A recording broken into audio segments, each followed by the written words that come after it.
یک عکاس یا که صورتگیر در افریقا یک کودک فقیر افریقایی را عکسش را میگیرد و این عکس در نمایشگاه‌های بین المللی جایزه میگیرد و عکس سال اعلان می شود.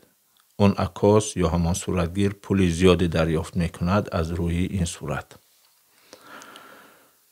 و از روی همین عکس کتاب نوشته می شود. کتاب هم در نمایشگاه ها کتاب سال اعلان می شود. نویسنده کتاب پول زیادی دریافت می کند، خواننده زیاد پیدا می کند و از روی این کتاب فیلم ساخته می شود، کینو.